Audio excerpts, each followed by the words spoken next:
love can drive you mad. But madness doesn't always shout. Sometimes it whispers, it hides, it watches, it waits. You think it's over, you think they've moved on, but they haven't. Some exes leave quietly, others never really leave at all.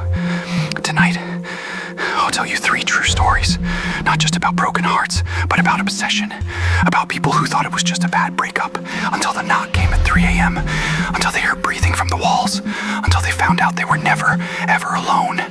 You think you're safe. After this, you'll double-check every lock and never sleep the same again. Samantha ended things with Jake after one final explosive argument. His jealousy had gone from annoying to suffocating. She blocked him on everything, told her friends, moved into a new apartment with better locks, better lighting, and a new start. Weeks passed, but something felt off. It started small. Her cereal was half empty, even though she lived alone. Lights she knew she'd turned off were glowing when she came home. One day, she swore the toothpaste was used. Another day, the shower curtain was damp. She told herself she was imagining things. She even laughed it off with her sister. Maybe I have a ghost that likes snacks. But then her dog, Max, started barking, always at the ceiling. One night, she heard something above her bedroom. Not rats. Footsteps. She climbed up into the attic with a flashlight. At first, she saw nothing, just insulation and beams. Then, a blanket, a pile of candy wrappers, a flashlight, a water bottle, and beside it, Jake's old wristwatch, still ticking. She screamed. The police came. They searched the attic. Jake was gone, but the dust showed a clear sleeping space. He'd been living there, above her, for at least 2 weeks. Samantha moved again. Jake was never found, but every time she hears creaking in the ceiling, she freezes because she knows what it could mean. Alex and Trisha were high school sweethearts. They lived together for 3 years, until Trisha ended things, citing emotional distance and strange behavior. Alex agreed to move out. He was calm, too calm. She thought that was it. A few weeks later, Trisha noticed things moving. Drawers she hadn't opened were half pulled out. The shower was wet in the mornings before she woke up. Once, she swore she saw someone outside the bathroom mirror. When she turned, no one. Her new boyfriend dismissed it all. "You're still adjusting," he said. Then came the incident with the TV. They returned home from dinner. The door was locked, but the TV was on, static, full volume. The living room cold, like someone had left the window open. That night, Trisha couldn't sleep. She kept hearing creaks from inside the walls.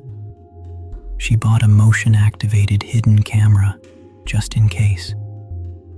What the camera recorded is why she moved out 2 days later.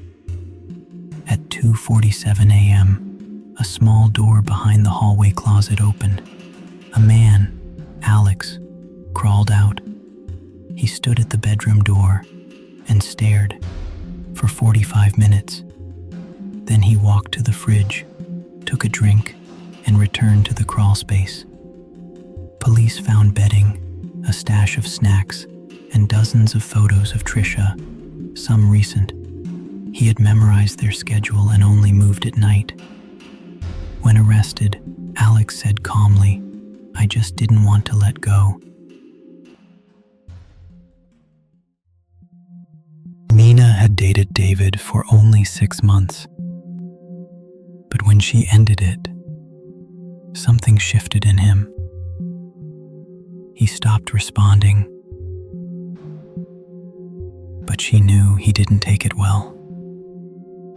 That was 3 months ago. She moved to a new apartment, changed jobs. Everything was fine. Until the messages started. Not from a number. From nowhere. Sticky notes on her car. "Nice shirt today." A text from an unknown email. "You laughed at 2:13 p.m.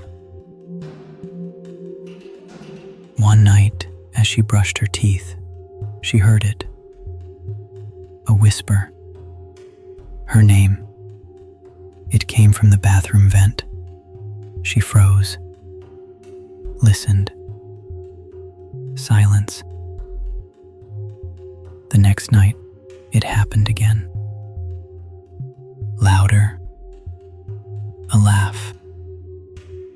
She ran. Slept at a friend's place.